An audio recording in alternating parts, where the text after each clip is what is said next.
খুব সহজে আমরা এই গসাগুর উত্তর বের করব, যেটা পরিবেশ অধিদপ্তর 2011 সালে আসছিল। তো সঠিক উত্তরটা কি একটু পরে আমরা নিজেরা বলতে পারবো। তো এখানে সবচেয়ে ছোট কোনটা? 24, তার চেয়ে বড় 30, তার চেয়ে বড় 77। তো আমরা ছোটটা দিয়ে বড়টাকে প্রথমত ভাগ করব। ভাগ প্রক্রিয়া করাটা একটু দ্রুত এবং সহজ। আচ্ছা, তাহলে 24 দিয়ে যদি আমরা 30কে ভাগ করি তাহলে কি হবে? 24 দিয়ে তুই 30কে ভাগ দিই তাহলে একবার যাবে, 24 একে 24। আমরা বেসিক শিখে শিখে করব, তাহলে আমাদের জন্য ম্যাথ দীর্ঘদিন মনে রাখা সহজ হবে এবং আমরা যে কোনো ধরনের ম্যাথ করতে পারবো যদি আমাদের বেসিক জানা থাকে। তাহলে 10 থেকে 4 গেলে 6, আর হাতে হচ্ছে কত? 1। তাহলে 3 থেকে 3 গেলে এখানে 0 লিখতে হবে না। তাহলে আমরা এরপরে এই সর্বশেষ যে ভাগশেষ আছে এটা দিয়ে এর পূর্বের ভাজককে আবার ভাগ করব। তাহলে 24। তাহলে 6 দিয়ে 24কে কি? 4 6 24। তাহলে এখন সর্বশেষ কে বিজয়ী? এখানে 6 বিজয়ী। তাহলে আবার এই 6 দিয়ে পরে যে 77 আছে এটাকে ভাগ করতে হবে। তাহলে 6 দিয়ে 77কে ভাগ দিলে প্রথমে 6 একে 6 নামবে হচ্ছে 1, আর এখানে কত? 7 17। তাহলে আবার যাবে। তাহলে এবার কতবার যাবে? 6 দোকানে 12। তো 7 থেকে 2 গেলে কত? 5। কারণ 5 দিয়ে কাকে ভাগ করব? 6 কে। তাহলে 5 একে 5 নামবে কত? 1। তাহলে 1 দিয়ে কাকে ভাগ করব? 5 কে।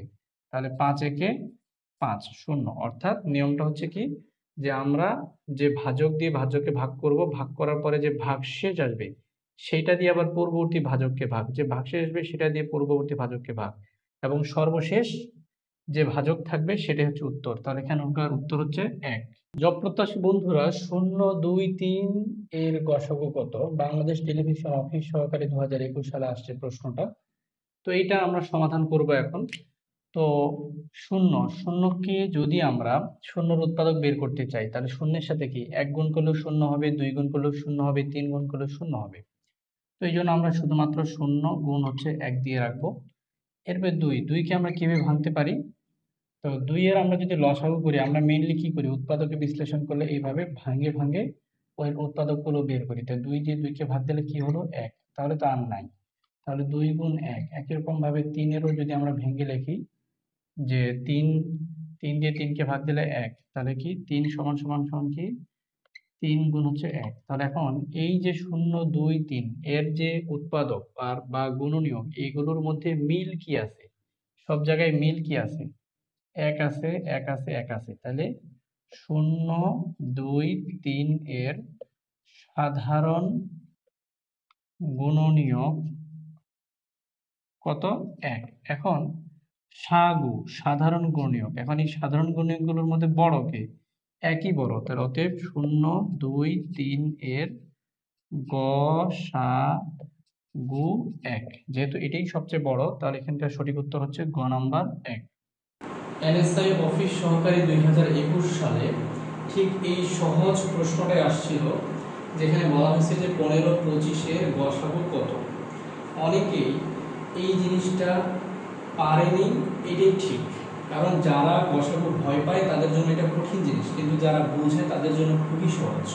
আমাদের বেসিকের 2টা ভিডিও অলরেডি চ্যানেলে আছে, দেখে নিলে তাদের জন্য এটা পানি ভাত, কিন্তু তারপরে আমরা করে দিচ্ছি ধারাবাহিকভাবে যেহেতু আমরা যাচ্ছি।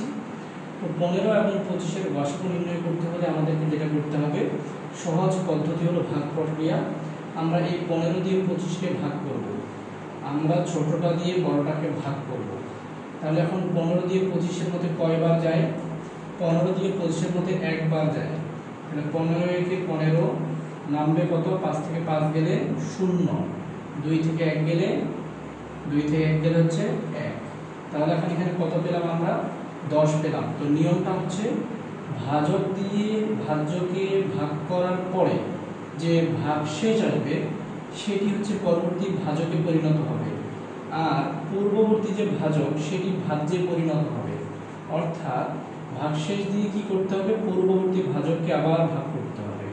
তাহলে 10 দিয়ে 15কে কতবার যায়? 10 একে 10। এখন 15 থেকে 10 গেলে কত হয়?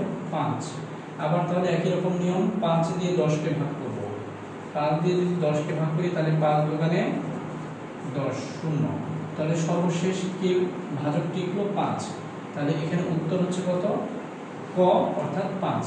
এটা হচ্ছে কিছুটা এরকম, এদের মধ্যে যুদ্ধ, একে হত্যা করেছে, হত্যা করার পরে তার সর্বশেষ তার ছেলে বেঁচে ছিল, এই ছেলে এই জন্য এই হত্যাকারীকে আবার হত্যা করবে। হ্যাঁ, কাটাকাটি মারামারি শেষে এর আবার সন্তান একটি থেকে গেল। এ বলছে তুই আমার বাবাকে মেরেছিলি, তোকেও ছাড়বো না। তো এই 5 আবার এই 10কে ভাগ করবে, কাটবে, কাটার পরে একে খতম করে দেবে। সর্বশেষ বিজয়ী বীর 5, তাই আমাদের গসাগু হচ্ছে 5।